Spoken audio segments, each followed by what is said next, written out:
मथुरा के संतों ने कथावाचक प्रदीप मिश्रा के बयान पर कड़ा ऐतराज जताया है। धर्म रक्षा संघ ने कहा है कि प्रदीप मिश्रा का संत समाज से बहिष्कार हो और जब तक वो माफी नहीं मांग लेते तब तक उनके वृंदावन में प्रवेश पर रोक लगा दी गई है।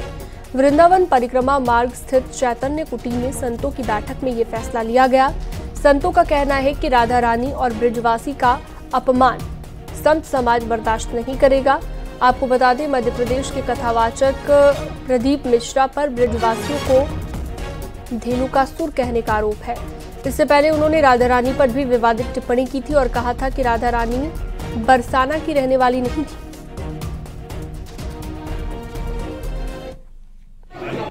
अभी पिछले दिनों की गतिविधियों को देखकर ऐसा लग रहा है कि ये प्रदीप मिश्रा नाम का जो व्यक्ति है, ये अपना मानसिक संतुलन पूरी तरीके से खो चुका है।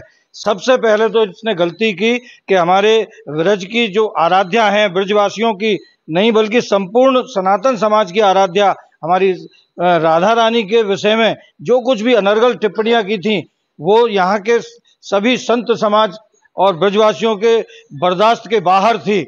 और जिन ब्रजवासियों ने उसके विरोध करने की कोशिश की और उनको समझाने की कोशिश की, तो बजाय अपनी गलती को सुधारने के, अपनी गलती को मानने के, वो उन ब्रजवासियों को ही धेनुकासुर बताने लगे।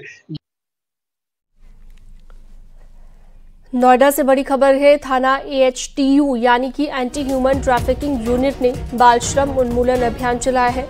11 बच्चों को रेस्क्यू किया गया है। 18 साल से कम उम्र के बाल श्रमिकों को रेस्क्यू किया गया है। होटल, ढाबों, फर्नीचर की दुकानों में काम कर रहे थे बच्चे। दुकान संचालकों को चेतावनी दी गई है। निजी NGO की मदद से AHTU की तरफ से ये अभियान चलाया गया है।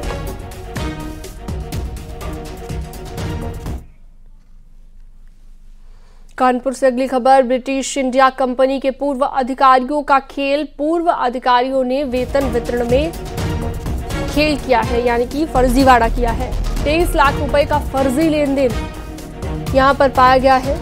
गैर BIC कर्मी खाते में ट्रांसफर किया गया। पिछले साल जून में बकाया राशि बांटी गई थी।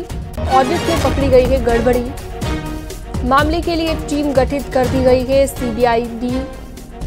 CBCID की ये टीम है जो पूछताछ भी कर सकती है। सूत्रों के हवाले से ये खबर है और इस पर ज्यादा जानकारी के लिए अमित गंजू हमारे सहयोगी ज्यादा जानकारी के साथ जुड़ गए हैं। अमित, फर्जीवाड़े की इस खबर को लेकर क्या ज्यादा जानकारी?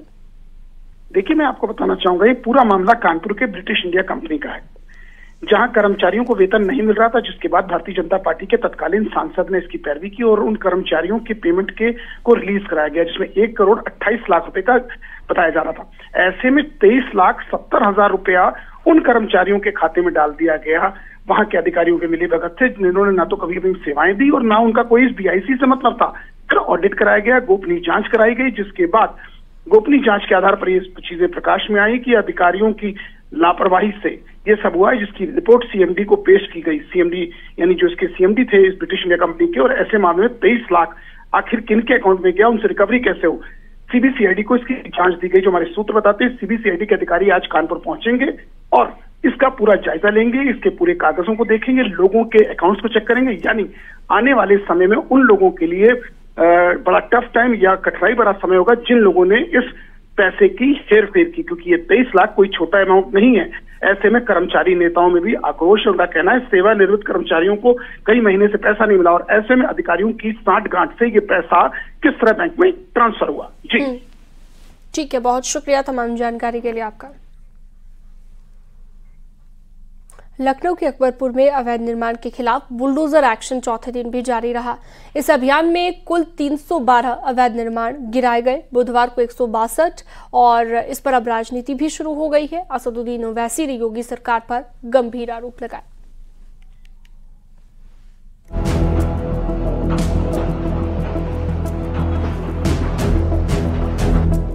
अतिक्रमण पर बुलडोजर चला तो क्यों भड़क गए ओवैसी? क्या लखनऊ के अकबरपुर में सिर्फ मुसलमानों के घर पर चला प्रशासन का बुलडोजर? आखिर क्या है असदुद्दीन ओवैसी का दावा और इस दावे के पीछे कितनी सच्चाई है, ये आपको बताएंगे।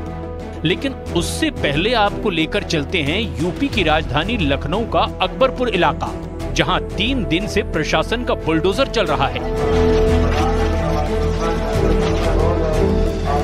लखनऊ के अकबरपुर में कुकरेल नदी पर अवैध कब्जे के बाद बने घरों को खाली करके तोड़ा जा रहा है और ये सब हो रहा है सुप्रीम कोर्ट के आदेश से। यहाँ 1-2 नहीं, करीब 1100 घर और कई शॉपिंग कॉम्प्लेक्स को ध्वस्त करके उसे समतल किया जा रहा है। ये देखकर असदुद्दीन ओवैसी ने योगी सरकार पर बड़ा हमला बोला और कहा कि चुनाव खत्म होते ही मुसलमानों को टारगेट किया जाने लगा। पहले आप AIMIM चीफ असदुद्दीन ओवैसी का गुस्सा देखिए, जो उन्होंने बुलडोजर एक्शन के खिलाफ लिखा है। ओवैसी ने सोशल मीडिया पर लिखा, चुनाव के नतीजों के बाद मुल्क के कई हिस्सों में मुसलमानों पर हमले बढ़ रहे हैं। उत्तर प्रदेश में 2 मौलानाओं का कत्ल कर दिया गया। लखनऊ में अकबर नगर में मुसलमानों के घर पर बुलडोजर चला दिया गया। क्या संघ परिवार मुसलमानों से बदला ले रहा है? असदुद्दीन ओवैसी ने दावा किया कि लखनऊ के अकबरपुर में मुसलमानों के घर पर बुलडोजर चलाए गए। लेकिन ओवैसी के बयान का सच क्या है, ये भी देखने की जरूरत है। लखनऊ विकास प्राधिकरण ने अकबर नगर में अतिक्रमण करने वाले लोगों की लिस्ट का पोस्टर लगाया है। इसमें 1100 से ज्यादा लोगों के नाम हैं। हालांकि ये मुस्लिम बहुल आबादी है, लेकिन यहाँ सैकड़ों की संख्या में हिंदू भी हैं, जिन्होंने कुकरेल रिवर फ्रंट पर अतिक्रमण किया है। इन सभी मकानों को, जिनके मकान तोड़ा जा रहा है, उन्हें जो है PM आवास योजना के तहत घर भी दिया जा रहा है, विस्थापित भी किया जा रहा है। यहाँ पर देखिए, श्री ओम प्रकाश कश्यप हैं, श्री आकाश वाल्मीकि हैं, श्री सतीश कुमार हैं, श्री खुर्शीद अली है।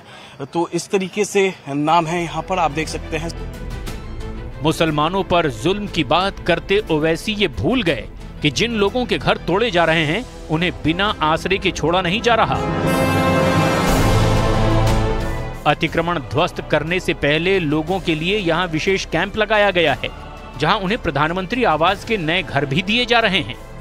ओवैसी नफरत की बात करते हैं, ओवैसी नफरत फैलाने की बात करते हैं, और इसी नाते इस चुनाव में ओवैसी को जनता ने खारिज किया है। रही बात अकबर नगर की, तो निश्चित रूप से वो नाले पर अवैध कब्जा करके लोगों ने घर बनाया था।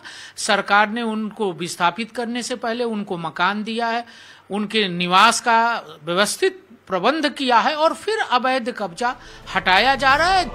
हालांकि सवाल ये भी उठ रहे हैं कि चुनाव खत्म होते ही अकबरपुर में बुलडोजर क्यों चला। सवाल ये भी है कि लखनऊ जैसे शहर में इतनी बड़ी बस्ती और दुकानें कैसे बन गई और किसी ने उन्हें रोका क्यों नहीं। इस पर बीजेपी का आरोप है कि साल 2012 में कुकरेल नदी के दोनों तरफ अवैध बस्ती बसाने का काम शुरू हुआ। जब यूपी में अखिलेश यादव की सरकार थी, उस वक्त भूमाफिया ने रसूख और साठगांठ से नदी के दोनों तरफ अवैध बस्ती बसा दी। बस्ती जब पूरी तरह बनी तो वहाँ शॉपिंग कॉम्प्लेक्स बन गए। जांच में पता चला कि यहाँ के 73 कब्जेदार करोड़पति हैं और 300 घरों को किराए पर दिया गया है। जैसे जैसे खाली होता है वैसे हम लोग गिरा रहे हैं। पर्याप्त पुलिस बल, PAC और RAF के लोग हैं, और लॉजिस्टिक्स में भी LDA, नगर निगम पूरी तरह से उनके कर्मचारी, अधिकारी सारे लोग हैं, JCB मशीनें। जबकि सरकारी आदेश के मुताबिक यहाँ ना तो रिहायशी निर्माण की इजाजत है और न ही व्यावसायिक निर्माण की।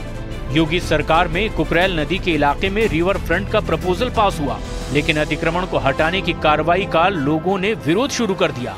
हंगामा भी हुआ। ये मामला इलाहाबाद हाई कोर्ट भी गया। उसके बाद सुप्रीम कोर्ट ने अतिक्रमण वाली जगह को खाली करने का आदेश जारी किया, और इसके बाद से ही यहाँ प्रशासन पूरी तैयारी के साथ पहुंचा और बुलडोजर कार्रवाई शुरू की गई।